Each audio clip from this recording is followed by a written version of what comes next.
천국 열쇠의 바른 사용법 8번째 시간입니다. 예수님의 몸된 교회 목요 이야기 성경학교 413번째 시간이 되겠습니다. 디모데후서 3장 16절부터 먼저 한번 읽을게요. 첫 번째, 모든 성경은 하나님께 받은 영감으로 쓰여 우리 손에 주어진 책이며 진리가 무엇인가를 가르쳐주고 우리 생활에서 악한 것이 무엇인가를 알게 해주는 데 유익한 책입니다. 그리고 우리의 생활을 바르게 하고 옳은 일을 행할 힘을 줍니다. 먼저 우리가 이 부분을 좀 더 예전에도 중간중간 제가 말씀을 전달할 때 이 부분을 많이 이런 부분들을 분별할 수 있도록 전했던 적이 있는데요. 우리가 말씀을 받는다, 또 예배 시간을 통해서 말씀을 전달받는다라는 건 오늘 성경의 용도가 이렇게 정확하게 나와 있어요. 말씀을 받는다라는 건, 성경을 통해서 우리에게 가르침을 준다라는 건 바로 진리가 무엇인지를 알려주는 것이고 나와 있죠. 책인데 진리가 무엇인지 가르쳐주고 또 우리 삶 속에서 무엇이 악이고 무엇이 죄고 무엇이 선이고 결론은 아버지의 뜻이 무엇인가를 분별하게 해준다는 것이죠. 그래서 위에 말씀의 원고 맨 위를 보시면 예수님이 이 땅에 오셔서 공생의 기간 동안 말씀을 선포하시는 방법, 말씀을 주시고, 그리고 제자들도 마찬가지고 성경의 용도 마찬가지로 우리는 잘못 알고 있어. 정말 성경에 대해서, 말씀에 대해서 잘못 알고 있고, 이 종교적인 교회에서 성경을 변질시켜서 결론은 이 성경을 통해서 사람을 위로하거나 사람의 비유를 맞추거나 또 잘 됩니다, 복 받습니다, 뭐 이런 것을 성경은 그 얘기를 하는 것이 아니라 마귀의 공중권세 잡은 이 마귀의 종로로 타며 마귀의 세상 속에 갇혀 있어서 있는 거짓말에 속아서 종로로 타고 있는 그들에게 이 암흑천지, 이 어둠에, 그래서 예수님이 오시기 전 한 400년 동안은 전혀 말씀이 없었어요. 암흑시기죠. 말라기 이후부터. 그래서 빛 대신 예수님이 오셔가지고 진리를 말씀하시면서 무엇이 거짓되었다.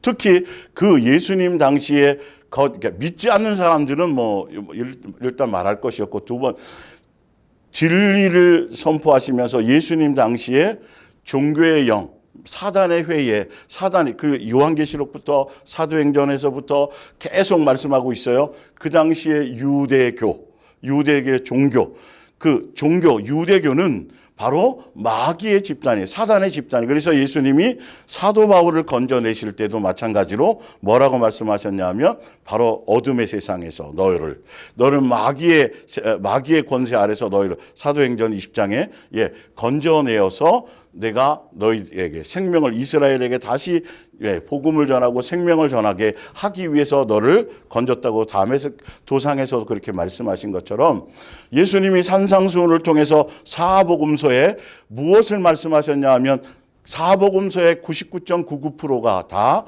그 비유부터 시작해서 모든 내용들이 예수님 당시에 거짓된 복음들, 거짓 선지자들, 그래서 진리를 선포하심으로 거짓을 밝히고 생명의 말씀, 빛 대신 생명의 말씀을 전함으로 어둠이 무엇인지를 분별하며 그들을 신랄하게 비판하고 그러니까 진리가 선포되면 세상, 어둠의 세상, 비진리, 거짓된 복음은 심판을 받게 될 수밖에 없어요. 그래서 진리의 말씀이 우리 속에 들어오면 내 속에 숨어있던 어둠의 것들이 드러나는 것처럼요. 그러니까 여기는 환하게 빛이 비추어지지만 어둠에 있다가 빛이 탁 들어오면 어둠이 확 사라지잖아요. 그것처럼 예수님은 진리를 그대로 말씀하셨어요. 진리를 선포하면서 그 당시에 마귀의 종로로 타며 살았던 거짓된 거짓 선지자들, 거짓 복음들, 주여 주여 하지만 잘못된 복음을 전하고 지옥으로 끌고 가는 그 당시의 종교의 유대교의 가르침을 가졌던 바리새인과 서기관들과 그 당시의 종교 지도자를 향하여서 너희 독사의 새끼라고 신랄하게 비판하고, 예수님이 성전의 상을 엎으시면서 성전을 뒤엎으시고 성전의 상을 엎으시면서 예수님의 하나님의 집, 아버지의 집을 장사하는 곳으로 만들지 말라라고 예수님은 계속 그 일을 하셨어요.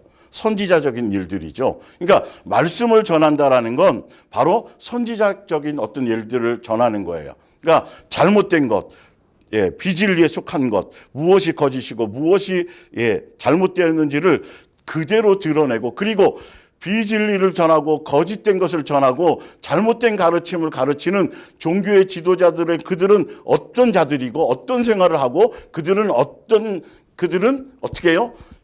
예수님의 이 말씀을 통해서 자기가 자기 의의를 드러내고 자기를 자랑하고 자기를 높이려고 하고 돈을 사랑하고, 그래서 과부의 돈까지도 다 끌어모아서 이런 것들을 예수님이 성경을 통해서 자세하게 설명하셨다라는 것이죠.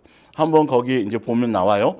진리를 정확하게 선포하셔서 거짓과 비교 분석해 주시고 강력하게 비판하시며 책망하시고 분별을 시켜 주셨어. 왜 그러냐면 건지러 오셨으니까. 살려주러 오셨으니까. 마귀의 종노릇 하며, 그리고 또 율법주의에 속아서 또 죽을까 봐 두려워하고 사망에 갇혀 있고 질병에 갇혀 있고 잘못된 복음에 갇혀 있고 모든 종살이하고 그런 곳에서 예수님은 진리를 통해서 자유시켜 주시려고, 시간에 매여 종교적인 어떤 시스템에 매여 목사에게 매여 이런 종교화되어져 있는 그곳에서 예수님으로 말미암아 자유시켜 주시기 위해서, 사망에서도 자유요, 죄에서도 자유요, 모든 종교적 율법주의에서도 자유요, 사람에게 얽매이는 것에서도 자유요, 사람의 통제에서도 자유요, 이렇게 예수님이 자유시켜 주시기 위해서, 그래서 거짓이 무엇인지, 그러니까 신랄하게 예수님이 비판하셨어요. 그래서 여러분이 말씀을 전달받는다라는 건 우리는 날마다 그 순간을 통해서 우리는 회개하는 시간이라니까요. 비유를 마치고 우리 한번 제가 찾아서 한번 읽어드릴게요. 이런 구절이 너무도 많고 제가 많이 해드렸지만, 교회는 와서 좋은 얘기 듣는 것이 아니에요. 세상적으로. 자, 나중에 여러분 찾아보시면 돼요. 현대어 성경 읽어드릴게요. 고린도후서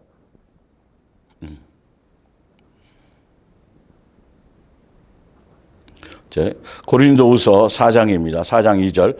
사도 바울이 얘기하는 거예요. 우리는 사람들을 믿게 하려고 간교한 행동을 하거나 사람을 속이는 일에는 아무 흥미가 없습니다. 우리는 성경에 쓰여 있지 않은 것을 성경의 가르침인 양 믿게 하려는 따위의 수치스러운 방법은 사용하지 않고 진실말을 말하였으므로 하나님 앞에서 우리를 모든 사람에게 떳떳이 내세울 수 있습니다. 이렇게 되어져 있어요. 그리고 3장을 한번 볼까요? 3장으로.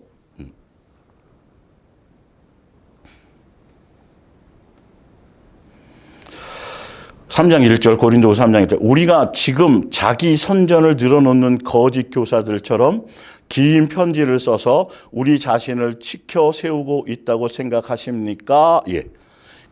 계속 사도 바울도 끊임없이 거짓 선지자들에 대해서 다른 예수, 다른 영, 다른 복음을 전하는 자들에게 왜 속히 진리의 복음, 예수님이 주시는 그 진리의 복음을 떠나서 속히 다른 복음을 따라가며 사람의 비유를 마치고 사람을 기쁘게 하고 사람에게서 기쁨을 취하는 그런 거짓된 자들을 신랄하게 대놓고 직접적으로 계속 분별해야지, 가르쳐줘야지 거기서 자유하고 거기서 빠져나올 수 있으니까 아니 지금 잘못된 길로 가서 지금 낭떠러지로 떨어져 가고 있는 사람들을 보고 잘못된 길로, 그러니까 여러분들 이렇게 영화나 이런 전쟁 영화 이런 데들 보면 미리 그것을 점령한 사람들이 뒤에 오는 다른 적들을 교란시키기 위해서 이정표가 있잖아요.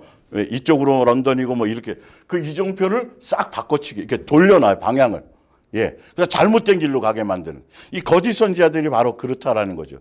이것 때문에 예수님이 계속 말씀이라는 건 성경의 지금 용도가 뭐냐 하면 진리가 뭔지 가르쳐주고 무엇이 거짓이고 무엇이 악한 것이고 무엇이 선인지를 가르쳐 주어서 그걸 알아야 제대로 갈 거 아니에요. 그래서 그리고 그걸 제대로 알게 하심으로 말미암아 우리의 생활을 바르게 하고 옳은 길을 행할 힘을 준다라는 거죠.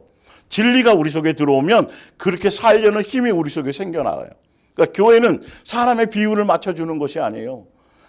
세상에서 잘 되고 복 받고 뭐 이런 얘기를 해주는 것이 아니라 우리는 죄인들이 모인 것이기 때문에 무엇이 죄다, 여기에 속으면 안 된다. 그래서 잘못된 가르침, 잘못된 복음, 잘못된 인간의 교리, 그런 것들을 얘기하고 그것을 신랄하게 더 강력하게 얘기해 줘야 돼. 그래서 그 사람 따라가면 지금 멸망으로 가고 지금 낭떠러지에 떨어지는데 부드럽게, 아주 온화하게, 글로 가면 죽어요, 이렇게 얘기할 수 있겠어요? 여러분, 큰일 나. 예수님도 그러지 않으셨다니까요. 예수님도 진노하시면서 성전에 상을 엎으시고 성 2번이나, 그것도요. 우리가 말씀이 무엇인지를 모르고 교회가 뭐 하는 곳인지를 모르고, 그래서 거기서 스스로 자기가 위로받고 비유 맞춰주고 자기를 따르게 만들고 목사가 자기를 높이는 그런 거짓된 복음. 그래서 여러분 정신을 차리셔야 될 게, 이 유대교, 예수님은 유대교를 만드신 분이 아니에요. 예수님은 기독교나 유대교의 예수님이 아니시라니까요. 그래서 유대교에도 만약에 그들도 성경을 가지고, 그리고 기독교도 다 성경 하나를 가지고 얘기하지만 희한하게 다 장로교, 감리교, 또 이게 파가 다 틀려요. 그리고 그들의 교리가 다 달라져 있어요. 그리고 유대교도 마찬가지예요. 바리새파, 또 어디 사두개파. 그래서 바리새파는 부활을 믿어요. 이제 똑같이 성경을 가지고 유대교 안에 있지만, 그러나 사두개파는 부활을 믿지 않아요.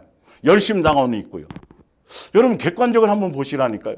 그리고 감리교, 장로교 뭐 다 이렇게 파가 나눠져 있는데, 그 파가 나눠진 바탕에는 성경 자체가 아니라 성경을 해석한 사람들의, 신학자들의 사상을 바탕으로 그들이 교리를 만들어서, 그러니까 만약에 예수님이 세우신 예수님의 몸된 교회라면 나뉘어질 일이 없어요. 오히려 통일이 되겠죠. 한 가지만을 얘기하겠죠. 나뉘어질 일이 없어요. 그러니까 파가 나눠졌다라는 것. 순복음도 보면 뭐 나눠져 있죠. 감리교도 또 감리교가 나눠져 있죠. 장로교는 120개 이상의 표가 이렇게 나눠져 있어요. 그들의 교리가 다 틀려요. 그것만 봐도 이건 사람이 만든 거구나. 그리고 반드시 그들 따라가는 그 사상의 교리의 바탕에는 칼빈이나 뉴턴이나 웨슬러나 다 그들의 신학적인 사상을 바탕으로 만들어진, 인간에 의해서 만들어진 것이지 예수님에 의한 것이라면 당연히 나누어질 일이 없지요. 그래서 예수님이 기본적으로 예수님이 세우신 예수님의 몸된 교회에서는 분쟁이 없어야 된다. 그게 교리가 틀려서요. 서로. 그러니까 제가 누누이 여러 번 말씀드렸지만, 여기 원주에서 살다가 다른 데로 지역으로 이사 가면, 만약에 그분이 감리교를 다녔다면 다른 데 가서도 감리교 다니라 그래요. 도대체 이게 뭐예요? 그 교가 구원을 시켜주나요? 다 틀려요, 교리가. 그리고 오히려 그 교리가 성경의 권위보다 더 앞선다니까요. 지난번에 말씀드렸죠. 성경은 분명히 세례가 아니라 침례인데, 물에 잠기는 건데 성경대로 안 가요. 그 교리가 틀려서 그래요. 교리가 성경보다 더 권위적이에요. 그러니까 예수님 당시에도 마찬가지였다라니까요. 그래서 그 교리를 따라가고 그 교회, 종교적인 교회 안에 속하면 뭐냐면, 일단은 교회의 제도를 따라야 돼요. 교리를 따라야 돼요. 시간이 매이고 그리고 물질을 계속 뭔가 헌신을 요구해요. 시간을 요구해요. 그리고 눈치를 봐야 돼요. 그러니까 매이는 게 너무, 예수님이 사망에서도 자유시켜 주시고, 그죠? 율법에서도 자유시켜 주시고, 죄에서도 자유를 시켜 주시고, 사람의 비유를 맞추지 말라 그래요. 사람에게서 뭔가를 하지 말라. 계속 말씀에 산상수훈에 나오잖아요. 그런데 종교에 속하면, 종교의 영에 속하고 종교적인 교회에 들어가면 사람의 눈치를 보게 돼 있다니까요. 목사가 그 위에서 목사가 전권을 다 들고 흔든다니까요. 그래서 예수님이 신랄하게 성경은 계속 그 얘기를 하는 거예요. 이건 거짓에 속지 마라, 미혹당하지 말라. 정말 강력하게. 그러니까 여러분들이 제대로 된 진리를 전달받느냐, 사탕발림 속에서 살살 꼬심을 당하고 비유를 맞추고 그런 것. 그러니까 비유를 맞추는 이유가 그 사람의 종이 되게 하려고, 뭔가 이용해 보려고 하는 거예요. 그러나 예수님이 세우신 예수님의 몸된 교회에 속하면 물질을 강요하지도 않고 시간을 강조하지도 않고 너무 모이게 하지 않고 오히려 여러분의 삶에 충실하게 해요. 여러분의 가정에 충실하게 해요. 오히려 예수님께 집중하게 만들어요. 뭔가 인간의 눈치를 보거나 제도적으로 뭔가 매이게 하지를 않는다라는 거죠. 그게 자유죠. 근데 오히려 종교의 영에 속하면 더 여기에 매이고 저기에 매이고 눈치 봐야 되고 여전도에 들어가야죠. 뭐 어디에 속해야죠. 뭐 봉사해야죠. 뭐 해야 되죠. 그 일들이 다 이렇게 연결되어져 있어요. 그리고 함부로 교회를 나올 수도 없어요. 왜? 저주하고. 나가면 그 교회를 떠나면 막 저주하고. 응? 잘못된다고 막 그러고. 그러니까 누구 때문에 또 못 나가. 그 사람이 나를 어떻게, 그 사람 친한데. 그러니까 전혀 진리에 속한 것이 아니라는 것이죠. 그러니까 예수님이 오셔서 복음을 전파하실 때는 바로 그런 것을 말씀하시는 거예요. 그리고 지난주에도 말씀드렸잖아요. 말세가 시작된 이 말세, 예수님이 죽고 부활하신 이후부터는 사람의 미혹을 조심하라. 성경을 가지고. 근데 왜 이 한 성경을 보는데 왜 그렇게 다 구원론이 다 틀리고 다 각자가 틀리면 그리고 연합도 안 돼요? 인간적으로 연합, 그러니까 어디에는 동성애를 찬송하고 어디에는 동성애 안 되고 그러니까 지금 뭐 정치적으로도 좌우로 나뉘고 교회도 서로 어떤 교단은 그냥 동성애 인정해요. 어떤 교단은 차별금지법 뭐 이런 것들.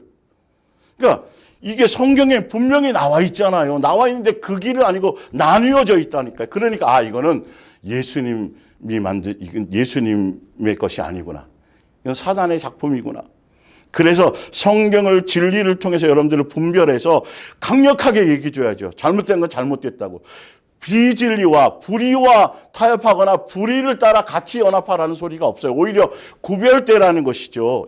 어떤 특정한 사람이나 특정한 교회를 인신공격하라는 소리가 아니라 잘못된 가르침이라는 교리적이고 무슨 주의라는 그 내용이 어떻게 잘못된 거고 그것을 가르치고 전달하는 사람들의 열매는 어떻다고 성경에 나온 대로 성경의 내용 그대로를 전달하는 거지 여기 없는 내용을 전달하지는 않아요. 그러니까 가끔가다 보면 여러분들이 은혜 받고 말씀이 너무 좋아서 답을 얻고 막 그래서 주변에다 이렇게 링크를 보내주면 두 반응이 있어요. 대체로 보면 어떻게 그 교회는 자꾸 비판만 하는 것 같아? 다른 교회를? 이렇게 반응하는 사람이 있고 맞아요. 그게 맞아요. 그걸 안 그래도 의문이었었는데 예수님 당시에도 똑같아요. 스데반이 또 예수님의 제자들이 대놓고 베드로도 마찬가지예요. 사도행전 2장에 보면 너희들이 십자가에 죄인으로 너희들이 해서 십자가에 못 박으신 그 예수님이 바로 그리스도였고 메시아였다. 너희들이 선지자들을 죽였다. 스데반도 그랬다고요. 직접적으로 대놓고 유대교와 종교에 속한 그 당시의 종교 지도자들에게 대놓고 진리를 선포하고 너희가 잘못되었어. 너희는 그랬더니 그래 회개하고 예수님께로 와. 라고 스데반도 직접적으로 얘기하고 베드로도 직접적으로 그들에게 너희들이 그 수많은 선지자를 잡아 죽였고 너희들이 이렇게 했었고 예수님이 출애굽시켜서 이렇게 해서 너희들 이렇게 살리고 은혜를 주고 이렇게 했는데도 너희들은 여전히 그렇게 길을 따라가지 않고 해서 직접적으로 쭉 얘기를 했더니 두 부류가 딱 나와요. 하나는 진리의 가르침, 이게 진리다. 너희가 이렇게 잘못돼서 이렇게 된 거다라고 그 얘기를 하면 진리의 가르침의 내용에 이게 관심을 가져야 되는데 진리의 내용에 관심을 갖지 않고 찔리니까 비판한다고만 생각해요. 비판한 것에만 비판을 받아야 되죠. 잘못된 것은. 그래서 그것에서 정신을 차려야 되죠. 살리기 위한 거니까, 회개시키기 위한 거니까. 그런데 똑같아요. 예수님 당시에도 찔려서 진리의 가르침을 받고 그러면 어떻게 해야 되죠? 우리가 잘못했네요 보니까. 이런 말씀을 듣고 나니까 진리의 가르침을 받고 나니까 우리가 잘못되었네요. 어떻게 하면 우리가 다시 돌이킬 수 있고 다시 기회를 얻을 수 있죠? 라고 얘기해서 회개하고 돌아오는 부류가 있고 반대로 찔리니까 그걸 없애려고 왜 우리를 잘못됐다고 비판해? 라고 하면서 돌로 쳐 죽여요. 그 스데반이 그래서 죽은 거예요. 사도 바울도 그래서 돌에 맞고 30에 하나 감함에 맞고 막 여기에 버려지고 저기에 수없이 죽을 고비를 넘겼던 이유가 바로 진리를 선포하다가 성경에 그 수없이 나오잖아요. 그러면 진리의 가르침이면 이게 성경적인지 아닌지를 보고 진리에 대한 내용에 관심을 가져야 되는데 예수님께 속하지 않고 예수님의 양이 아니기 때문에 그 비판이라는 것밖에는 초점을 갖추지 않는다라는 것이죠. 오히려 교회에 매이게 하는 것을 예수님께 매이게 만들고 자유시켜 주려고 하는데 오히려 자기들을 다시 종살이 하도록 교리 안에 들어가고 교회 시스템에 들어가고 그래서 억지로 어쩔 수 없이 요구하는 대로 작정 헌금을 해야 되고 또 시간을 들여야 되고 또 전도도 해야 되고 뭐 하는 그것이 다 억지로 교리에 눌려서 기쁨으로 자원함으로 성령의 이끌림 따라 그렇게 가야 되는 건데 그 조직에 오히려 족쇄가 채워지는데도 불구하고 그러니까 교회들이 교인 만들기에 급급해요. 교인 만들기에 교회에서 이용하는 것을 모르고요. 성경을 보라니까요. 제대로 보면. 그래서 그런 것에 여러분들이 제대로 분별을 해서 무엇이 성경을 통해서 무엇이 성경에서 말씀하시는 것이 그것이 무엇인지를 알고 아닌 것은 아닌 거에 대해서 강력하게 배격하고 거기를 따르지 말아야 돼요. 그리고 그 가르침에서 깨달음이 있다면 건져 나와야 그러려고 예수님이 이 땅에 오셔서 살리려고 오셨잖아요. 건져내려고 오셨잖아요. 자유하게 하셔. 죽음에 매여서 종로로 타는 자들에게 죄에 매여서 죄에서 죽어가는 자들에게 그걸 살리려고 그래서 회개하라 천국이 가까웠다 아니면 도끼자루가 벌써 유대교회 그 당시에 그들에게 지금 뿌리에 놓여 있어서 너희가 회개에 합당한 열매를 맺고 예수님께로 돌아오지 않으면 너는 멸망당할 거야 라고 지금 당장 뿌려져 잘라져서 지옥불에 던져질 거야 라고 예수님은 아주 정말 급하게 미루지도 않고요. 당장 오늘 이 자리에서 회개하라고 말하고 있는 거죠. 그러니까 우리는 날마다 말씀을 받는데 이 받는 것이 바로 날마다 회개하는 시간이라니까요. 우리의 잘못된 것들 그랬었구나.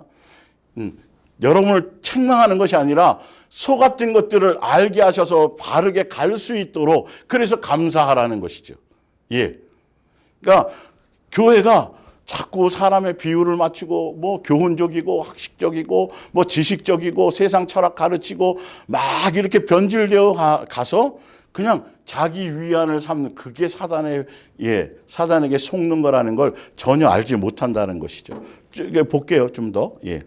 당시 유대교회 종교적이고 마귀적이고 거짓된 가르침을 향해 독사의 자식들이라고 책망하시고 그 책망이 그 진리를 선포하시는 것이 바로 잘못된 거짓된 것을 심판하신 거예요, 사실은요. 그러니까 말씀을 받은 자들이 삶에서 그 말씀대로 성경대로 살아가는 삶 자체가 벌써 세상을 향하여 심판을 선포하는 것과 똑같아요. 진리를 선포한다라는 것. 어둠의 세력이 떠날 수밖에 없는 거죠. 거짓이 여기에는 틈탈 수가 없는 것이죠. 그래서 진노하셔가지고 성전과 성전의 상을 2번이나 엎으셨다. 공생애의 대부분의 가르침이 종교의 영에 속한 강력한 비판으로 회개를 촉구하신 것이고 진리의 가르침에 주목해야 되는데 진리의 예수님 당시의 종교 지도자들도 그러니까 나사로가 죽었다가 살아나는 그 표적을 보고 많은 사람들이 예수님의 가르침에 따라가니까 그때부터 예수님을 이제 죽이려고 진리를 선포하는데 오히려 요한복음 10장에도 나와요. 진리를 가르쳐 주는데도 오히려 예수님을 그 진리의 말씀이 그들의 마음에 담길 곳이 없어요. 오히려 예수님을 죽이려고 그래요. 귀신 들렸다 그래요. 이단의 괴수라고 그래요. 성경을 확인해 보지도 않고. 그 예수님이 하시는 말씀이 있죠. 내가 이제 봤더니 너희의 아버지가 마귀고 너희는 내 양이 아니고 너희들이 입으로는 아브라함이 너의 조상이고 하나님을 섬긴다고 아버지를 섬긴다고 하지만 너희 아버지는 거짓의 아비인 마귀구나. 열매를 보니까 그렇구나. 그러면서 예수님이 요한복음 8장에 쭉 얘기하시고 10장에 가서는 뭐라고 말씀하시냐면 내 양은 내 음성을 들어. 내가 진리를 얘기할 때 그게 찔림이 있든지 그게 고통스럽든지 그것을 통해서 회개하고 돌아오게 돼 있어. 음성이 들리면. 그런데 그 음성이 안 들리니까 어떻게 돼요? 죽이려고 하는 거죠. 오히려. 예. 자기네들은 옳다고 의롭다고 생각하고 있는 것이죠. 그러니까 소경된 사람들에게 우리가 인정받으려고 그럴 필요가 없어요. 그냥 성경대로 말씀대로 예수님 앞에 인정받고 그대로 가면 돼요. 앞으로 억울한 상황을 당할 때도 있을 거예요.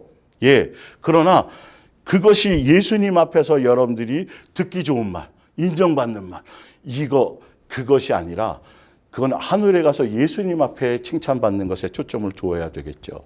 그러니까 성경대로 제대로만, 성경을 벗어나서 전하는지 안 전하는지를 여러분들이 진리의 가르침을 듣는데, 예배 시간에 말씀을 전달받는데 그게 진짜 성경적인 내용인지 아닌지에 초점을 두어야 되지 다른 것에 마음을 두면 안 된다라는 거예요. 예. 진리의 선포에는, 진리를 선포하면 세상적으로 유익을 얻거나 이익이 없어요, 여러분. 예. 예수님의 몸된 교회에서 이 진리의 말씀을, 지금 말씀을 전달하잖아요. 이 잘 들어보면 목사를 높여달라는 것도 아니고, 교회에 나와서 뭘 많이 일하라는 것도 아니고, 어떤 짐을 지우는 게 없어요. 오히려. 예. 오히려 종교의 교회에서 그렇게 분주하고 바쁘게 시간 없이 뭐 없이 그냥 모든 것들이 동원되어서, 예. 그렇게 매여 있던 것에서, 그런데 이 종교의 교회에서, 예, 종교의 교회에서는 말씀을 듣고, 예, 전달받고 하면서 희한하게 말씀의 전달을 받고 거기서 은혜를 받으면 받을수록 끊임없이 다 목사가 높아져요. 목사에게 자꾸 집중하게 만들어요. 은혜 받았어요, 목사님. 그리고 자꾸 목사의 종이 되어, 희한하게 왜 진리를 제대로 전달받았는데 왜 전달한 그 사람이 대단해지고 그 사람이 의로워지고, 아니요. 교회는 죄인들이 모인 거기 때문에 예수님의 은혜만이 드러나는 거예요. 사랑만이 드러나는 거예요. 아, 이것도 죄였고 저것도 옛날에는 몰랐는데 내가 이랬었구나. 아이고, 그것도 그랬던 건데 예수님이 오래 참아주셨구나. 예수님께 감사하는 일들만이 나와야 되는데 진리가 선포되지 않으니까 이상하게 의로운 자들이 막 나와요. 여기서 잘났다고 저기서 잘났다고 그러고 목에 힘이 들어가고 높낮이가 생기고요. 이 영을 분별하셔야 돼요. 그러니까 계속 분쟁이 나오죠. 서로 절대 분쟁이 있어서는 안 되는 게 사랑의 공동체인데, 예수님의 몸이 언제 나뉘었더냐 그러잖아요. 사도 바울도 훌륭하고 아볼로도 훌륭하고 베드로도 훌륭한 제자지만 순간에, 예, 잘못된 것에 선택이 되니까 파가 갈라져 버리잖아요. 예수님의 몸이 언제 나뉜 적이 있더냐? 예수님이 언제 나뉜 적이 있더냐? 진짜 예수님의 몸된 교회라면 기본이 하나 되는 거예요. 복음이 같을 수밖에 없어요. 생각의 차이가 있을 수밖에 없어요, 그게. 이따가도 예수님이 그것을 알게 하셔서 그 진리를 따라 가게 해주시는 것인데, 이건 기본이 나뉘어져 있어요. 파들이 나눠져 있고, 그리고 그 같은 파 안에서도 또 같은 교회 안에서도 또 나뉘어져 있어요. 정치적으로 나뉘어져 있고, 이념적으로 나뉘어져 있고, 어떤 사상에 나뉘어져 있고. 여러분, 그래서 예수님이 거짓에 속한 자들의 삶은 이렇고 그들은 이런 주장을 하고 그들은 높아지려고 그러고, 그러면 그들은 사람에게 보이려고 하고 그들은 돈을 사랑하고 그들은 이런 얘기가 자세하게 써놓은 거예요. 성경 자체가 그 내용인 걸, 이걸 모르니까 진리를 선포해줘도, 예, 비판한다고 생각하는 거죠. 예. 그 부분에서 여러분들이 제대로 말씀을 분별할 능력을 갖고 더 담대하시고, 그리고 여러분들이 제대로 오늘도 내가 예수님이 말씀하셔서, 예수님 나에게 무엇을 설명하고 무엇을 가르치고 무엇에서 돌이키게 하시는 건가? 무엇을 내가 속은 것에서 무엇을 알게 하시려고 하는 것인가? 그런 겸손한 마음으로 마음을 넓혀서 내 삶을 점검하는 곳에 사용하면 되는 건데, 예. 그러니까 특정한 누구를 비판하거나 판단하는 그 내용이 아니고, 이거는 잘못된 가르침에 대한 그 비진리에 대한 것들에 대한 것을 얘기해요. 그래서 특정한 어떤 교회를 얘기하거나 특정한 어떤 누구를 얘기하는 게 아니에요. 보편적인 잘못된 가르침, 성경을 벗어난 것. 그래서 성경은 이렇게 나와 있는데 성경을 벗어나서 오히려 이런 일들을 하고 이런 열매를 맺는 거, 이래서 잘못된 거다라고 구체적으로 비교해서 설명하고 그 열매를 정확하게 알아볼 수 있도록 예수님도 그랬고 예수님의 제자들도 그랬고, 그거 지금도 제대로 된 진리를 선포하는 교회라면 그것을 설명하게 되어져 있다라는 거죠. 사람을 인간적으로 위로하거나 인기를 얻으려고 하거나 거기서 사람에게 보여서 인간적인 존경을 받게, 이런 것의 내용이 전혀 아니라는 것을 여러분들이 한 번 더 제대로 오늘 이 말씀을 듣기 전에 어떻게 내 속에 적용해야 될지를 보시고 아셔야 돼요. 그래서 죄인을 미워하라는 게 아니잖아요. 우리는 죄, 비진리, 잘못된 복음, 아까도 읽어드렸지만 그게 성경을 주신 이유와 목적이에요. 그래서 우리가 진리의 길, 아버지의 뜻, 원하심, 헛되이 믿거나 잘못 믿거나 거짓에 속아서 잘못된 교리를, 인간의 가르침을 따라가는 것이 아니고 수없이 초대교회부터 계속 끊임없이 성경에는, 서신서에도 끊임없이 그것과의 싸움이었어요. 거짓 복음, 거짓 교사들. 여러분들, 그래서 예수님이 성경을 통해서 눈을 뜨게 하신다라는 거예요. 소경으로 끌려가지 않게 하기 위해서. 그러니까 소경된 자들에게서 우리가 존경받을 일이 없어요. 사람에게서 우리가 인기를 얻을 일이 없어요. 더군다나 목사는 이름 없이 빛 없이 그냥 섬기는 길을 가는 것이죠. 낮아지는 길을 가는 것이죠. 그러니까 말씀을 통해서 여러분들이 바르게 하시고 오히려 더 담대하게 가시기를 바랍니다. 그래서 복음은 선포하는 거예요. 진리는 선포하는 거예요. 바로 심판하는 거예요. 그냥 말씀으로. 잘못됐다라고. 돌이키라고. 회개하라고. 비유 맞히거나 설득하거나 뭔가 논리적으로 뭘 이론을 막 덧붙여갖고 막 설득하고 설명하는 게 아니에요. 그러니까 제가 창조과학회도 말씀드렸지만 하나님 말씀으로 천지가 창조된 것이 그냥 믿어지는 것이지, 그걸 과학적으로 이 자체가 그럴듯하지만 하나도 성경적이지 않다라는 거예요. 그냥 믿어져지는 거예요. 예수님이 그렇게 해주시는 거예요. 진짜 진리 안에 있으면. 그걸 이론으로 논리적으로 설명해서 체계해서 이게 복음이 아니라 그냥 예수님이 그대로 전달하는 걸 그대로 전달하면 들을 사람은 제대로 알아들어요. 이거 그동안 그렇게 의문이었는데 전혀 답을 얻지 못하고 있었는데 말씀을 전달받고 보다 그 안에 다 있더라고. 해답이 다 있더라고. 이 말씀 안에. 그건 거예요, 그거. 말씀으로 모든 것이 해결되어야 돼요. 그리고 내 비유를 맞히는 말씀이 아니라니까요. 내가 죄인으로 와서 죄인으로 와서 잘못된 거 옳고 내 안에 선이 없고 의가 없는데 끊임없이 그것이 드러나서 점점 예수님을 닮아가고 성장해 가는 것이지, 내가 거기서 칭찬받고 그 안에서 내가 높임받고 이 땅에서 뭘 하는 그 구조 자체가 벌써 잘못된 거라는 것이죠. 그러니까 자기는 옳다 그러고 선하다 그러고 의롭다 그러고 그러니까 판단하고 정죄하고 묵은 닭들이 교회에 나오기 시작하는 것이죠. 그런 부분들을 분별하시기 바라고, 이제 예수님의 몸된 교회도 또 최근에 새로운 분들도 있고 이런 분들도 있고 해서 한 번 더 정리를 해서 이 부분을 우리가 예수님의 몸된 교회에서 이 말씀을 전하는 이 부분은 반드시 그런 성경대로 전하는 거예요. 성경에 있는 내용 그대로를 전하는 거지, 인간적으로 뭘 어떻게 누구를 어떻게 깔아뭉기 이런 것들이 전혀 아니라는 걸 가지시고 여러분들이 더 진리를 향해 더 말씀대로 가시려는 것에 중심을 두시기 바랍니다. 마태복음 16장 19절, 내가 천국 열쇠를 내게 주리니 내가 땅에서 무엇이든지 매면 하늘에서 매일 것이요 내가 땅에서 무엇인지 풀면 하늘에서 풀리리라. 그래서 무엇이든지에 대한 것, 무엇이든지 구하면 주신다라는 지금은 두 번째 천국 열쇠의 두 번째 무엇이든지에 대한 것들을 지금 시리즈로 또 하고 있는 거예요.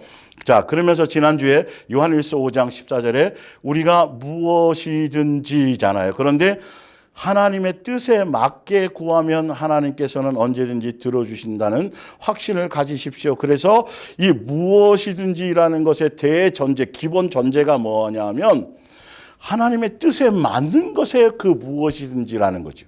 그래서 지난주에 무엇인지 하나님의 뜻에 맞는 대로 구하면이고, 그래서 성경은 무엇이든지 하나님의 뜻에 맞게 살아가면도 포함된 거라고 제가 설명을 드려서, 먼저 예수님의 뜻 안에 말씀 안에 제대로 순종해 가는 그것에, 뜻에 맞게 순종해 가면 나머지는 다 예수님이 라는 걸 성경을 통해서 구하지 않아도 될 것들에 대해서 무엇을 구해야 되고 해야 될 것을 정확하게 제가 성경을 근거로 설명해 드렸어요. 그래서 종교적인 교회에서 세상 거 구하고 자기 정욕 구하고 막 열심히 구하고 많이 모여서 이것에 잘못된 것을 제가 설명드렸었죠. 그래서 신명기 11장을 하면서 그걸 제가 증명을 해드렸는데 한번 다시 읽어볼게요. 13절, 내가 오늘 너희에게 명하는 명령을 너희가 만일 청종하고 너희의 하나님 여호와를 사랑하여 마음을 다하고 뜻을 다하여 섬기면, 근데 구약 성경 전체가 다 그렇고 지금 읽어드리는 신명기 11장에 내가 너희에게 명하는 명령과 이 말씀, 순종하라고 하는 그 말씀의 내용이 뭐냐 하면, 마음과 뜻과 생명과 목숨과 성품을 다하여 주 너희 하나님을 여호와를 뭐하러 섬기면이라는 그거 한 가지에 밖에는 없어요. 사실은 그러면인 거예요. 알고 보면, 자세히 읽어보시면 알아요. 다른 복잡한 많은 내용이 없어요. 먼저 예수님을 마음과 뜻과 생명과 목숨과 성품을 다하여 사랑하여 섬기는 것에 주파수를 맞추고 거기에 초점, 그것을 순종해 가면이라는 대전제, 그것을 갖고 있는데 그것이 없다라는 거죠. 그리고 다른 것들을 자꾸 추구한다라는 거예요. 자, 그것이 맞는지 안 맞는지를 읽어보면 되겠죠. 섬기면 14절, 여호와께서 너희의 땅에 이른비 늦은 비를 적당한 때에 내리시리니 너희가 곡식과 포도주와 기름을 얻을 것이요 또 가축을 위하여 들에 풀이 나게 하시리니 내가 먹고 배부를 것이요. 따로 구할 일이 없다라는 거예요. 너희는 스스로 삼가하라는 거죠. 두렵건대 마음의 미혹을 받아 거짓된 복음을 따라서 돌이켜 다른 신들을 섬기면, 예수님만이어야 되는데 다른 것들을 다, 여기서 다른 신이라는 건 다른 신도 맞고 또 세상을 겸하여 섬기고 돈을 뭐 이런 것들을 다 포함하는 거라는 걸 아셔야 돼요. 그것에 절함으로 여호와께서 너희에게 진노하사 하늘을 닫아 비를 내리지 아니하여 땅이 소산을 내지 않게 하심으로 너희가 여호와께서 주신 아름다운 땅에서 속히 멸망할까 하노라. 이렇게도 된다라는 거죠. 이 상태에서는 아무리 구해도 안 들으신다 그랬어요. 금식을 해도 안 된다 그랬어요. 분명히 성경대로 제대로 아셔야 돼요. 이러므로 너희는 나의 이 말을 너희의 마음과 뜻에 두고 또 그것을 너희의 손목에 매어 기호로 삼고 너희의 미간에 붙여 표로 삼으며 또 그것을 너희의 자녀에게 가르치며 집에 앉아 있을 때이든지 길을 갈 때이든지 누워 있을 때이든지 일어날 때이든지 이 말씀을 강론하고 또 내 집 문설주와 바깥 문에 기록하라.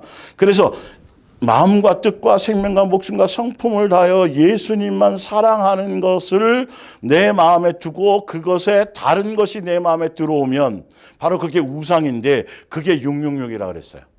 이건 증명해 드렸으니까.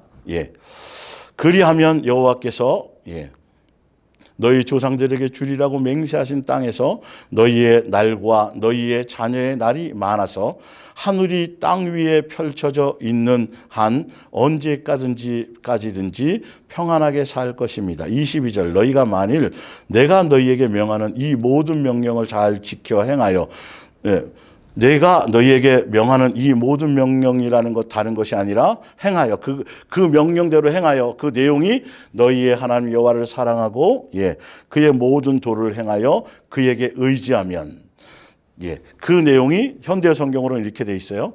주께서 가르쳐 준 길로만 걸어가고 주님만을 꼭 붙들고 예수님께만 꼭 붙어 있어서 살아가고 예수님이 살라고 하신 그 법대로만, 그 말씀대로만 사랑하라는 마음과 뜻과 생명과 목숨과 성품을 다하여 주 너희 하나님 여호와를 사랑하는 것에만 초점을 두고 딱 붙어서 가기만 하면이라는 뜻을 갖고 있어요. 다른 것을 얘기하지 않아요. 그러니까 성경의 진리를 제대로 배우셔야 돼요. 가르침을 제대로 받으셔야지 예수님이 무엇을 원하고 무슨 도를 말씀하셨는지를 거짓된 것을 잘못 받아들이니까 살려고 아무리 열심을 내어도 오히려 내 의의만 나타나고 내 선만 나타나고 예수님의 영광이 드러나지 않는 거죠. 내 연약함과 내 부족함과 내가 회개하고 돌이키고 내가 새 사람 되어지고 내가 달라지는 것에 전혀 열매가 나타나지 않을 수밖에 없어요. 오히려 기도 많이 하고 전도 많이 하고 그 가르침대로 예수님의 뜻대로 살았다고 하는데 왜 자기의 의의가 드러나냐고. 왜 다른 사람을 멸시하는 열매가 내 속에서 생겨나느냐는 거죠. 그게 예수님 당시의 바리새인들이었어요. 예. 기도 많이 했어요. 전도 많이 했고요. 그리고 11조 잘했고요. 불의하지 않았고요. 제대로 잘 살았고요. 그러면서 자기는 의시되고 높아져 있으면서 다른 사람, 믿음이 연약하고 다른 사람들을 향하여는 무시하는 게 도대체 그게 진리를 전달받은 사람의 모습이냐는 거죠. 진리를 제대로 전달하는 거나 진리를 제대로 전달받았는데 어찌 사람이 높아질 수 있냐는 것이죠. 어찌 그 교회가 분쟁에 휩싸일 수 있냐는 것이죠. 어찌 정치적인 사상과 이념이 교회 안에서 나뉘어질 수 있냐는 것이죠. 예수님으로 하나 통일되기 그것이 하나인데 지체의 몸에서 떨어져 나가는 게 아니라 붙어 있다라고 한다면 생각이 나뉠 수가 없어요. 예수님만 사랑하는 데서 초점을 둔 것이죠.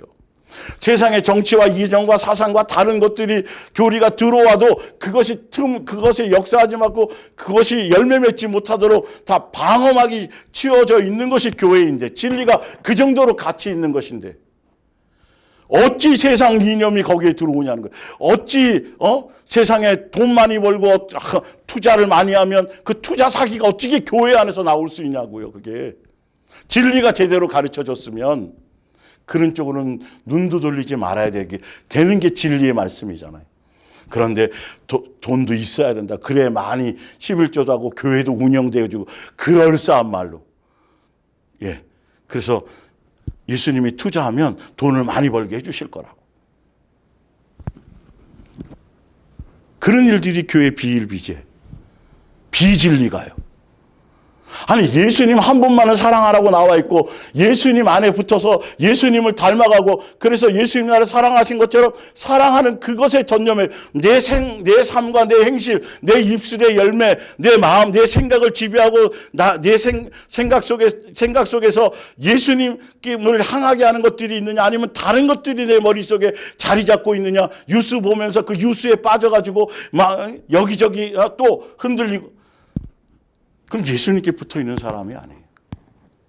잠깐 틈이 탈 수는 있겠죠. 그러나 빨리 그것이 진리 안에 있고 제대로 말씀을 전달받는다라면 또 정신을 차리고 또 내가 예수님을 놓치고 있었구나. 세상 이론에 또 세상 돌아간 것에 또 내가 마음을 빼앗기고 있었구나. 그것을 점검받는 거예요. 날마다 오늘이란 날에. 예. 이사야서 66장 1절을 볼게요. 여호와께서 경건한 이들을 격려하기 위하여 거짓 예배에 빠진 이들에게 심판을 선포하셨습니다. 거짓 예배가 뭔지 예수님은 종교적인 교회에 더 예배나 이런 것들이 강조되어지고 그리고 어떤 프로그램과 시스템과 막 이게 웅장하고요. 워십도 하고 별짓들을 다 하는데 예수님은 그것에 전혀 아니라고 지금 말씀하고 있는 거예요. 그러면 이대로 가는 것이 중요한 것인데 이대로 하지 않는 것은 비판을 받아야 되는 거예요. 그 시스템, 그 잘못된 것들을 그 열매들이 나타나는 것들을 제대로 설명하고 밝혀줘야 그래서 제가 가끔가다 기독교 신문에 지금 종교적인 교회들이 어떤 흐름들이 어떻게 변질돼가고 어떤 흐름이 있는지를 여러분들에게 그래서 어떤 때는 그걸 소개하기도 해요. 말씀과 이렇게 그 속에 그런 내용이 견지어져 있을 때는요. 눈뜨게 하는 선지자적인 어떤 것들이 그 감당해야 될 말씀을 전달할 사람에게는 그걸 예수님이 주신 거거든요. 그래서 확연히 드러나게 해줘야 되거든요. 그래야 선택할 거 아니겠냐고요. 그게 말씀을 전하는 사람이 가진 역할인 거예요. 볼게요. 예배에 빠진 이들에게 심판을 선포하셨습니다. 예, 거짓 예배. 예배에 거짓 예배가 있다는 거예요. 근데 거짓 예배가 어쩌다 있는 게 아니라 거의 대부분이 그렇다고 돼 있어요. 하늘은 나의 보좌요 땅은 나의 발판인데 너희가 나를 위하여 어디에 성전을 지을 수 있겠느냐. 내가 들어가서 쉴 수 있는 곳이 어디 있느냐. 예수님 그 구약의 성전을 중심으로 모여있는 성전 중심의 생활 속에서도 분명히 예수님 뭐라 그랬느냐. 그 건물이 아무 의미가 없다.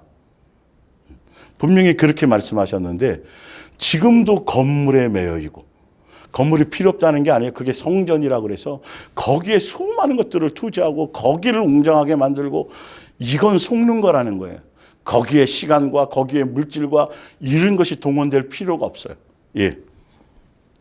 은행 이자로 다 나가죠. 욕심 부리다가. 내가 들어가서 이 하늘과 땅이 모두 내 손으로 만든 것이다. 이 세상에 있는 것들은 모두 나 여호와가 만든 것들이다. 나 여호와가 이르는 말이다. 그러나 내가 먼저 굽어 살피는 것은 성전보다도 얼마나 크게 지었느냐, 많이 모였느냐, 뭐 이런 거 말고 사람의 마음이다. 그럼 이거잖아요. 이게 진리잖아요. 예배당에 앉아있고 새벽기도 나오고 뭐하고 아무리 그 자체가 아니라 나와 있으면서도 마음에 예수님과의 관계가 진리 안에서 계명대로 뜻대로 그것에 초점이 없고 내 정욕과 자기의 뭔가 때문에 나와서 그 문제 해결을 받으려고 나오고 그렇다라면 수천만 년 예배를 드리고 뭘 바쳐도 소용이 없다라는 말씀을 하고 있는 거예요. 그래서 끊임없이 제가 여러분들에게 마음과 생각에 다른 것을 두지 말라는 거죠. 세상적인 걸 두지 말라는 거죠. 주일날 또 시리즈로 앞으로 이번 하고 있는 거 세계명 다음에 할 내용들이 굉장히 중요하고 엄청난 것들을 다시 한번 이런 부분을 설명드릴 거예요. 사람은 겸손하게 순종하는 마음. 일단 진리, 예수님 뜻대로 순종하는 것에 사랑하라는 그 계명대로 가는 것에 초점이 있어야 되는 거예요. 일차적으로. 그러면 그렇게 가면 진리의 가르침을 받으면 뉘우칠 수밖에 없어요. 뉘우치며 괴로워할 수밖에 없어요. 예. 두렵고 떨리는 마음이죠. 예수님을 경외하고 존중하는 것.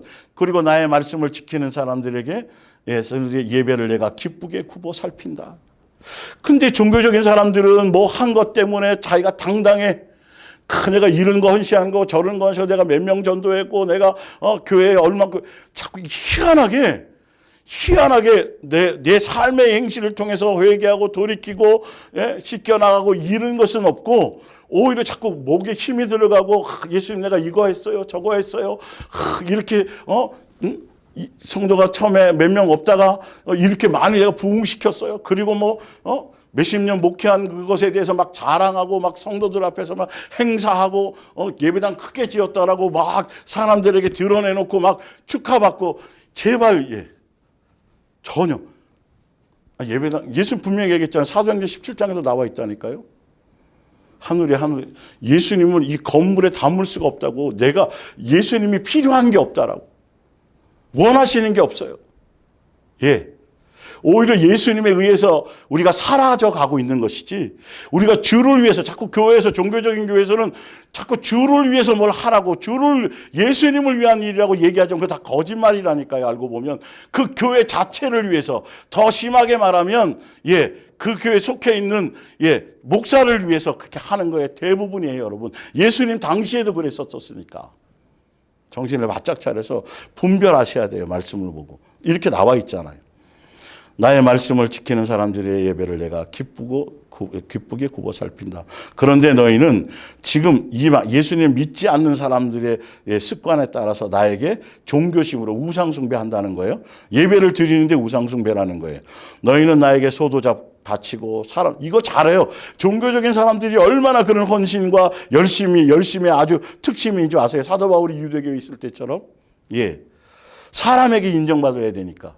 자꾸 드러나야 되니까. 자기 의의를 드러내려고 하니까. 그걸 통해서. 예수님의 진리를 접하면 생명의 빛이 들어가면 내가 이랬었구나 계속 나의 연약함과 부족함과 돌이킬 것들만 나오는 건데 내 속에 시커먼 것들에 대해서 비춰주는데 오히려 반대로 내가 이런 거 했지 저런 거 했지 염소처럼 저 사람보다 내가 더 많이 헌신했지 기도도 많이 했고 새벽기도 안 빠졌지 내가 이런 것들이 자꾸 드러난다니까요. 교회가 분위기가 확 틀려요. 서로 잘난 거 자랑하고 서로 헐뜯기 잘하고 저 사람 왜 저렇게 하고 왜 이렇게 그게 교회라니까요. 지금 종교적인 교회가 예 반대해야 되는데 저 사람보다 내가 더 부족하고 아이고 저 사람 좀 낫네 그래도 나는 어찌 아니야. 예 겸손해질 수밖에 없죠. 진리의 말씀을 들으면.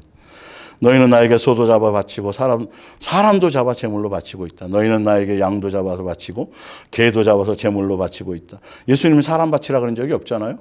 개를 바치라는 적이 없죠. 근데 그냥 가르침 아니라 그냥 멋대로 막 하는 거라니까요. 자기 열심으로. 예. 너희는 나에게 곡물도 가져다 바치고 돼지의 피도 뿌린다. 하지 말라는 거예요. 이거는요. 원래는 그들은 나에게 분향하고 우상에게 가서도 제물을 바치고 양다리 거치고 그들은 언제나 제 멋대로 하는 것들이며 멋대로 하는 거예요. 이 주를 위해서 한다고 하는 것이 다 멋대로 하는 거예요. 예수님이 원하는 건 딱 한 가지밖에 없는데 내가 미워하는 것들을 모두 골라서 하는 것들이다. 그러므로 나도 그들이 당할 재앙들을 모두 골라서 내리고 그들이 치 떨리게 두려워하는 것들을 모두 그들에게 내리겠다. 내가 불렀으나 대답하는 이가 아무도 없었으며 내가 미리 경고하였으나 듣는 이가 아무도 없었다. 오히려 너희는 내가 악하게 보는 일들을 하고 내 마음에 들지 않는 일들만 골라하여 나를 모욕하였다. 그러면서도 뭐해요? 부르짖어. 기도와. 그러니까 예수님이 그러니까 지난주에 쭉 해드렸죠. 그걸 돌아봐야 된다니까요, 여러분. 그래서 제대로 된 복음과 제대로 된 교회와 이 부분을 제대로 내가 말씀을 전달받고 있는지를 알아야 그래야 뭐가 잘못됐는지 돌이킬 것이 무엇인지 내가 무엇을 해야 될 거 회개해야 될 건지 그걸 아는데 그게 아니라 일하세요, 충성하세요, 전도하세요, 뭐 하세요, 뭘 자꾸 이런 것만 하니까 진리대로 그것이 없으니까 그런 것들을 하면 할수록 어깨가 들어가. 내가 예배당 들어오는 저 큰 나무 저거 저 조경수 내가 한 건데 저거 그거 오히려 꽃꽂이 해놓고 꽃꽂이 위에 말씀 듣는 것에 집중해야 되는데 꽃꽂이 하는 거예요. 자기 자식이 성가대에서 솔로를 하면 자식이 큰 사람들 앞에서 예수님께 집중을 할 수가 없어요, 여러분. 비진리에 속하고 종교의 영에 속하고 종교적인 교회에 속하면 다 그것들 다 각자 자기가 한 그것으로 오히려 그거 자랑하기 바쁘죠. 내세우기 바쁘죠. 그걸 교회 자체에서 조장을 하고 있으니까요. 그거는 내가 달라질 기회가 없는 거예요. 그래서 말씀을 통해서 여러분들이 선택해 가셔야 되는 거죠. 그러라고 성경대로 같이 읽고 성경대로 전달을 하는 거예요. 성경을 벗어나서 얘기하면 언제든지 여러분들이 잘못됐다고 얘기하고 할 수 있는 것이 되어져야 돼요.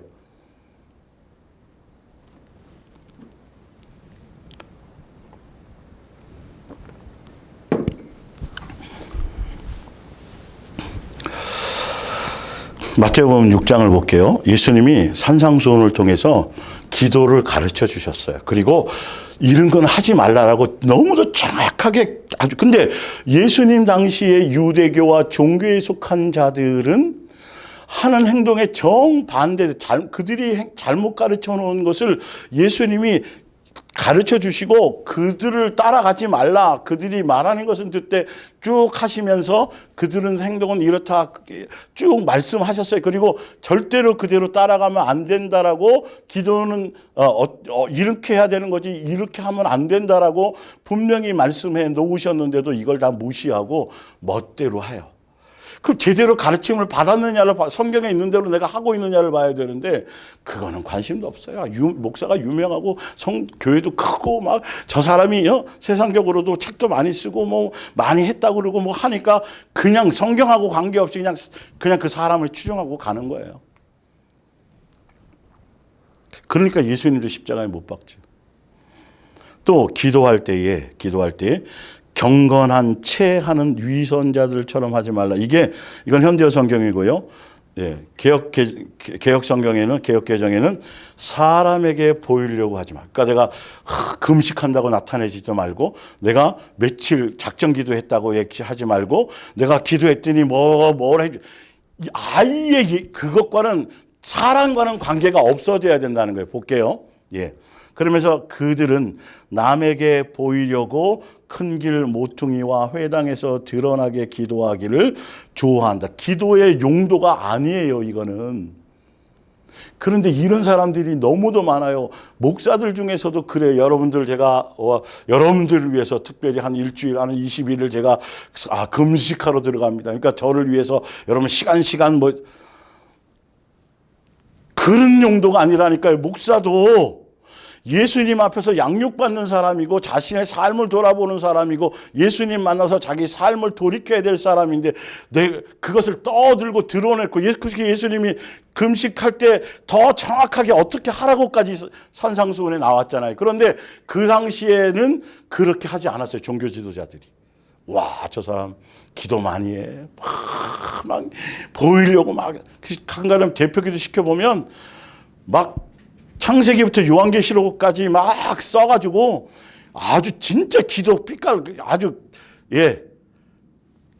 한 20분 설교하는 거나 똑같이 그렇게 기도하는 사람들이 많아요.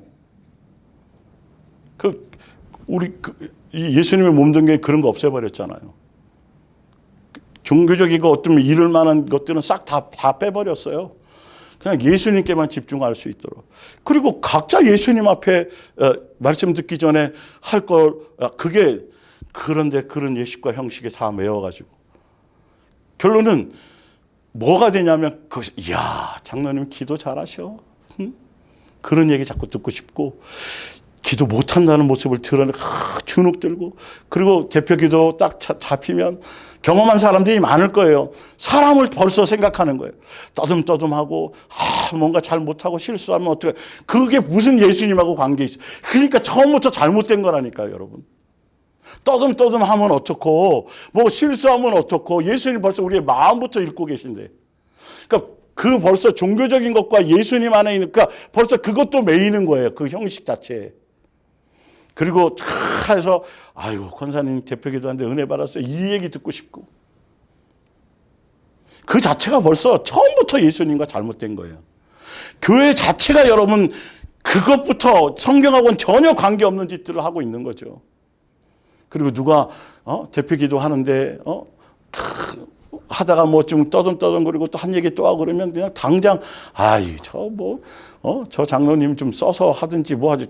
당장 기도하다가도 그 생각으로 가득 차 있으니 도대체 뭐냐고요. 그게 그런 것들이 웃을 일이죠. 도대체 예수님이 너네들 뭐하냐? 응? 그러면서 내가 진정으로 말한다. 그들은 이미 받을 상을 다 받아. 이 말의 원어적인 뜻은 뭐냐면 영수증이 지불됐다는 거예요. 영수증 받았으면 끝나는 거잖아요. 그죠? 더 이상 줄 게 없어요. 너희의 것을 이 땅에서 벌써 다 했기 때문에 영생할 수 없다라는 거예요, 이거는요. 이건 그 뜻이에요, 진짜로. 예. 하늘에서 뭘 더 이상, 이거 왜, 이 땅에서 벌써 너희들은 그걸로 해서 할 거를 다 됐기 때문에 하늘에서의 그것이 없다라는 거예요. 영수증 주고 끝났으니까. 그래서 이 기도에 대한 것들을 마태복음 18장 볼게요. 사람들에게 보이려고 사람들을 의식하고 사람들에게 나타나. 그래서 성경은 끊임없이 거기를 뭐라고 설명하고 있냐면 높아짐과 낮아짐을 얘기해요. 성경에는 높아짐과 낮아짐으로 딱 두 개를 나눠요. 높아지려고 하는 자들은 벌써 율법주의자들을 얘기해요. 예수님 당시에. 그래서 이들은 율법이라는 계명이라는 것을 통해서 자기 죄를 알고 자기는 할 수 없는 것을 알고 예수님께로 나가야 되는데 이들은 그 용도를 전혀 모르고 그 율법을 통해서 지켜서 자기가 의로워지고 그 지켜서 영생하고 지켜서 천국 가려고. 그래서 그 지킴을 통해서 오히려 사람들에게 의롭다 함을 사도 바울이 유대교회에 있을 때 율법에 흠이 없는 자 마태복음 19장에 부자 청년 어릴 적부터 지켰나이다. 내가 이랬는데 뭐 부족한 것이 있나이까. 이런 용도로 쓰는 자들은 다 율법주의자들은 다 예수님이 뭐라고 말씀하시냐면 이 땅에서 높아지려고 하는 자들이라. 다시 말하면 이거 제가 설명해 드리겠는데 천국에 갈 수 없는 자들이라는 거예요. 낮아지면 이 땅에서 낮아지면 예수님만 의지하고 어린아이처럼 낮아지면 높아질 것이요라는 게 하늘에서 높아진다는 건데 하늘로 영생하게 되고 천국 소유자가 된다는 뜻인데 하늘에서 높낮이가 없어요. 예수님 보좌 우편으로 올려간다는 뜻이에요. 이 낮아지면 높아진다는 이 높아짐의 뜻은 그것으로 쓰여져 있어요. 자세히 다시 한번 보시면 돼요. 그걸 제가 좀 성경을 통해서 좀 증명을 해드릴게요. 마태복음 18장에 예수께서 한 어린아이를 불러 그들 가운데 세우시고 이르시되 진실로 너에게 이르노니 아주 간곡하게. 그러니까 왜 예수님이 이 말씀하시냐면 그 예수님 당시에 종교 지도자들이나 유대교에 속한 바리새인 서기관 그들이 그 종교적인 교리를 갖고 예수님이 주신 그 율법 이 말씀을 갖고 자기의 죄를 돌아보고 예수님께로 나오고 자기가 병든 자인 거 자기가 소경인 걸 알고 예수님께 나와야 되는데 오히려 그걸 가지고 자기가 예수님의 자리에 서서 사람들 위해 군림하고 높아지고 대접받으려고 하는 것을 보시고 비유로 설명하시는 거예요. 저렇게 깐 어린아이 아무것도 할 수 없는 아무 능력도 없는 정말 보잘것없는 알아주지도 않는 저들이 진짜 천국 갈 수 있는 사람이다. 진짜 그 어린아이 자체가 아니라 어린아이로 말씀하실 것이 있다라는 거죠. 그 의미를 알아야 돼요. 예수님이 비유로 하신 게. 자, 그래서 진실로 너에게 이르노니 너희가 돌이켜 어린아이들과 같이 되지 아니하면 결단코 천국에 들어가지 못하리라.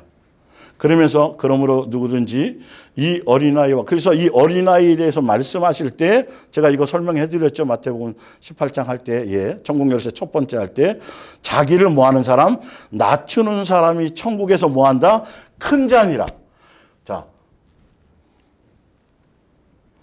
제자들이 천국에서 어떤 사람이 큰 사람이 됩니까? 높은 사람 자리에 오를 수 있습니까? 라고 세상적인 개념으로 얘기하니까 예수님이 어린아이를 불러오셔서 그 높이를 얘기하지 않고 첫 번째는 어린아이와 같이 자기를 낮추지 않으면 결단코 천국에 들어가지 못한다고 말씀하시고 자, 그 의미를 이제 설명드려요. 이 어린아이가 자기를 낮추는 사람이 천국에서 뭐 한다? 천국에서 큰 자니라. 이 땅에서 낮추었어요?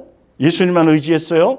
율법으로 자기 의로워지려고 하지 않아요? 자기가 주인 되어지지 않아요? 자기 만족, 헛되고 멋대로 임의대로 자기 의를 세우려고 하지 않아요? 어린아이처럼 예수님이 없이는 살 수 없는 그는 어린아이 그릇처럼 자기를 뭐예요? 낮추는 이 낮추는 자만이 어린아이 같이 되지 않으면 결단코 천국에 들어갈 수 없다 그랬고 그리고 나서 예수님은 어린아이 같이 자기를 높이지 않고 낮추는 자만이 천국에서 큰 자니라고 얘기했다면 그러니까 천국에서 큰다는 건 결론은 결단코 들어가는 게 아니라 결단코 이 어린아이 같은 자들은 결단코 뭐 한다? 들어간다는 그걸 같이 얘기하고 있다는 소리예요. 보시면 그냥 알 수 있어요. 여기서 쓴 의미가 천국에서 크다라는 건 들어갈 수 있는 자라는 소리고 이 땅에서 높아진 자들은 하늘에 높아질 수가 없어요. 이 땅에서 높아진 자들은 결단코 못 들어가는 거예요. 거기는 높낮이가 없기 때문에. 그 뜻으로 높낮이를 말씀하신 거예요. 정확하게 아셔야 돼요. 그러면서 또 누구든지 내 이름으로 예수님의 뜻대로 원하신 대로 그 법대로 사랑하라는 계명대로 이런 연약한 자들, 이런 어린아이 하나를 영접하면 곧 나를 영접함이니 누구든지 나를 믿는 이 작은 자 중 하나를 실족하게 하면 차라리 연자맷돌이 그래서 여기는 천국 열쇠를 사용하는 것에 대해서 그때 말씀드렸죠. 첫 번째. 자, 누가복음 16장을 볼게요. 너희뿐만이 아니라 어느 누구도 두 주인을 섬길 수 없다. 한 편을 미워하고 다른 편에게 충성을 하거나 아니면 한 사람은 존중하고 다른 한 사람은 멸시할 것이기 때문이다. 너희가 하나님과 돈을 함께 섬길 수는 없다. 유대인과 바리새인과 서기관들 특히 바리새인들에게 하는 얘기예요. 이 말씀이요.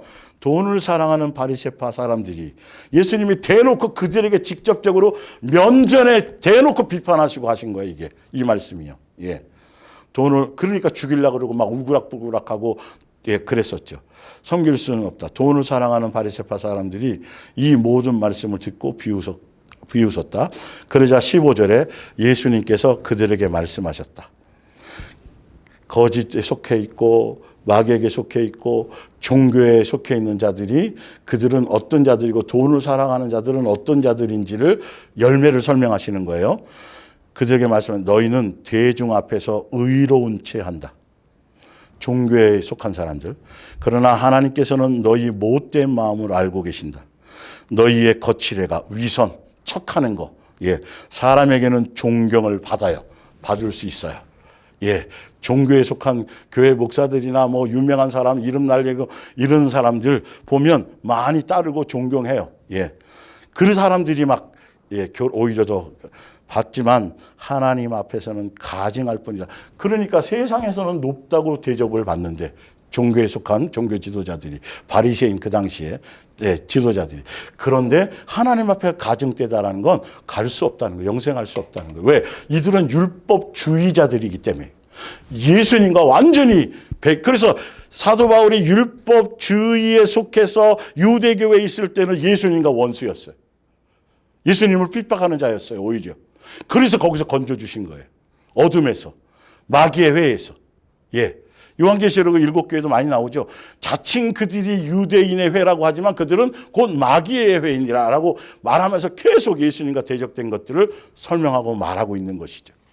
성경을 정확하게 보셔야 돼요.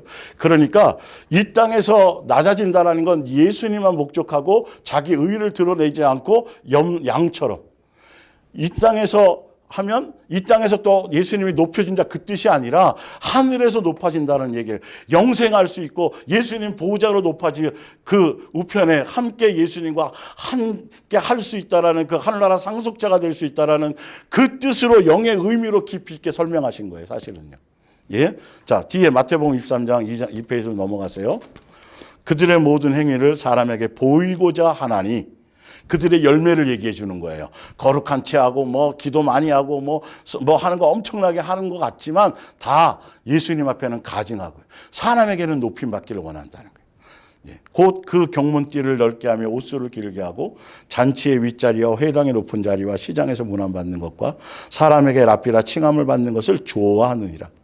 그러나 너희는 랍비라 칭함을 받지 말라. 너희 선생은 하나요? 너희는 다 형제니라.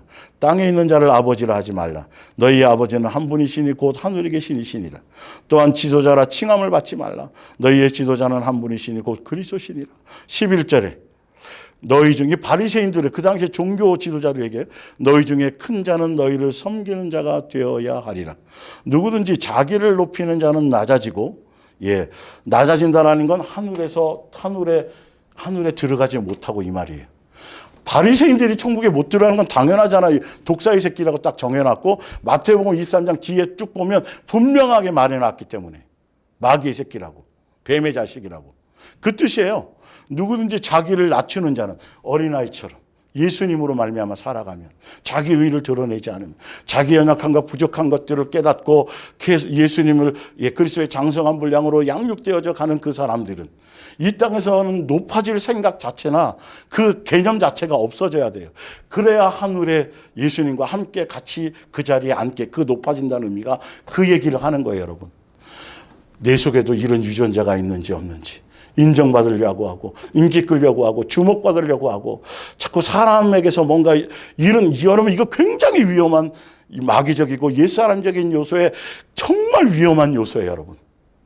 이것 때문에 삐지고 이것 때문에 질투 일어나고 점검하셔야 돼요.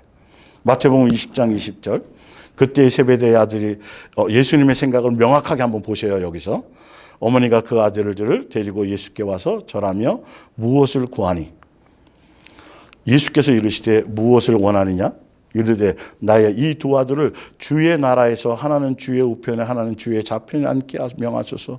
이것은 사실은 이 당시에 예수님이 이 땅에 오신 것은 그 당시에 이 땅 나라에서 왕이 될 줄 알았단 말이에요. 그래서 세상에서 좀 권력 차지하게 해주세요라고 그런 개념으로 청탁을 한 거죠. 예수께서 대답하여 이르시되 너희는 너희가 구하는 것을 알지 못하는도다. 전혀 너희는 지금 무엇을 네가 말하는지를 아직 전혀 이해를 못하는구나. 나에 대해서. 내가 마시려는 잔을 너희가 마실 수 있느냐? 그들이 말하되 할 수 있나이다. 그들이 할 수 있다라는 건 그냥 아무 생각 없이 한 거예요. 사실은 알아서 그 얘기를 한 게 아니에요. 그러나 예수님이 이렇게 얘기했어요. 이르시되 너희가 과연 내 잔을 마시려니와 내 좌우편에 앉는 것은 내가 주는 것이 아니라 내 아버지께서 누구를 위하여 예비하셨든지 그들이 얻을 것이다.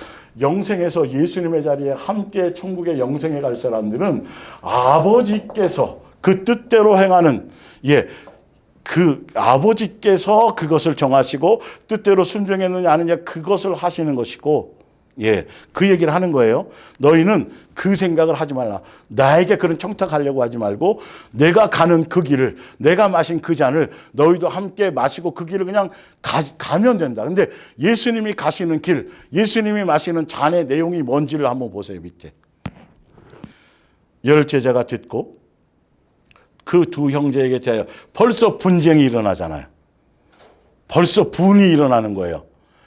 이게 이제 종교적인 교회 시스템과 똑같은 거죠. 높낮이를 따지고. 우린 다 같은 형제인데. 영생하는 그 자체. 예수님의 그 자리에 함께 하늘나라 상속자 되는 그 자체만으로 모든 게, 어떤 것도 거기서 높아지니 어떠니 예수님 가까이 가니, 이 개념적인 바로 인간적인 세속적인 개념으로 잘못 전한 것들이에요. 자, 볼게요. 예수께서 제자들을 불러다가 이르시되 이방인의 집권자들이 이 세상 나라에 마귀의 종로로 타는 마귀의 세상에 속한 자들은, 이 말이요, 그들을 임의로 주관하고 높낮이로 어떤 찍어 누르고 막 자기는 대우받고 막 이런 높낮이, 이런 거, 비교하고 이런 것들을, 세상 나라는 그런 것이다. 그 고관들이 그들에게 권세를 부리는 줄을 너희가 알거니와 너희 중에는 그렇지 않아야 하나니, 전혀 세상 개념으로 높아지고 이 개념이 전혀, 특히 이 땅에서 그런 것이 없어야 하나니, 그러면서 너희 중에 누구든지 크고자 하는 자는 너희를 섬기는 자가 되고, 아까 마태복음 23장 내용 그대로 얘기하죠. 또 너희 중에 누구든지 으뜸이 되고자 하는 자는 너희의 종이 이 땅에서 해야. 그러면서 예수님이 마시는 잔이 뭐냐면, 인자가 온 것은 섬김을 받으려 함이 아니라 도리어 섬기려 하고 자기의 높아지려고 하지 않고 종의 형체로 낮아져서 섬기면서 자기의 목숨을 많은 사람들의 대속물로 주려 함이니라. 예수님이 마실 잔은 세상에서 높임받고 대우받고 유명해지고 그것이 아니라 종으로 오셔서 종의 형체로 낮아지셔서 많은 사람들을 향하여 어린 도수장으로 끌려가는 어린 양의 제물처럼 죽고 낮아지고 희생하고 이름 없이 빛 없이 가는 죽음의 길, 사랑의 열매 맺는 길, 사랑을 완성하는 길, 사랑을 나타내는 길, 그 길을 갈 것이다. 너희도 그 잔을 마셔야 된다. 그리고 그 잔을 마시게 되면 하늘에 예수님의 우편 좌편에 그건 그 마시게 된 자들에게 아버지께서 알아서 주실 것이다. 이 개념이에요. 그러니까 너희도 내 잔을 마시려냐는 건, 우리가 지금 마태복음 16장 하는 것처럼 그 주일날, 예수님이 가신 그 길, 세계명의 길, 자기 십자가를 지고 예수님이 가신 그 낮아지는 길, 죽음의 길, 다른 사람을 용서하는 길, 사랑의 열매를 맺는 길, 그런 사람들은 높아질 수가 없어요. 자랑하지 아니하면이잖아요. 그죠? 성경은 이렇게 다 맞아떨어져야 된다니까요. 교차 증명이 되어져야 된다니까요. 너희가 나를 따른다라는 건 하늘에서 높아지기를 원하는, 하늘에서 높아진다라는 건 높낮이 자체를 얘기하는 것이 아니라 보좌 우편에 나랑 같이 한 상에서 밥 먹기를 원한다라면 내가 마신 이 잔을 마셔야 되는데, 이 땅에서는 아예 높아질 생각도 말고 섬기는 자가 돼야 되고 서로 종로로 돼야 되고, 그게 기본으로 가야 돼요. 그래야 사랑 세계명의 열매를 맺을 수 있어지는 거라는 거예요.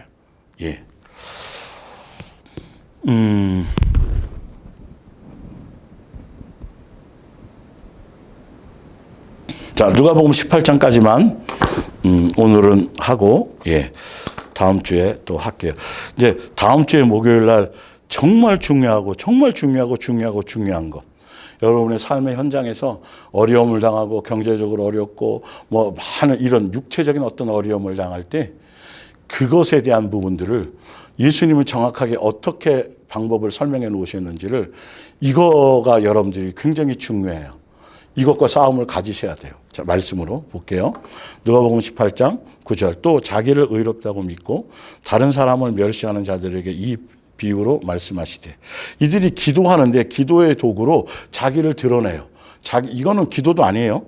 두 사람이 기도하러 성전에 올라가니 하나는 바리새인이요 하나는 세리라.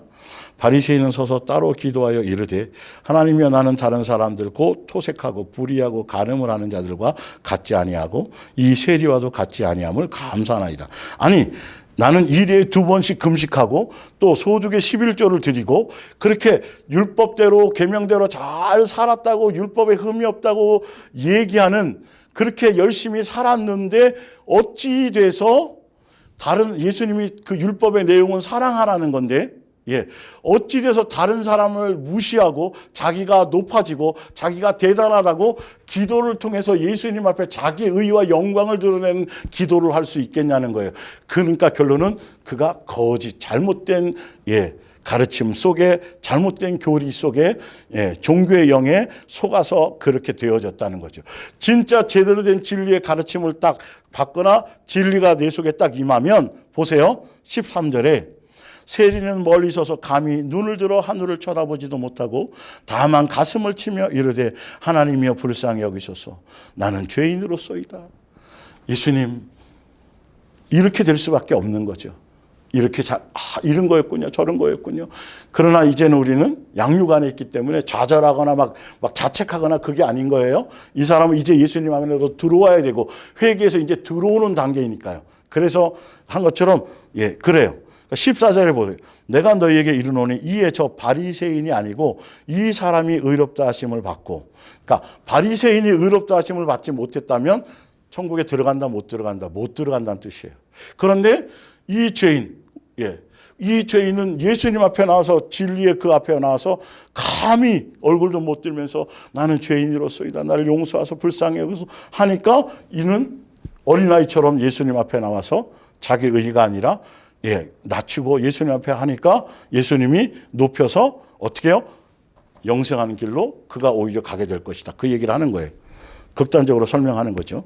내가 너에게 노는 이에 저 바리새인이 아니고 이 사람이 의롭다 하심을 받고 그의 집으로 내려갔느니라. 그러면서 이렇게 또 얘기하세요.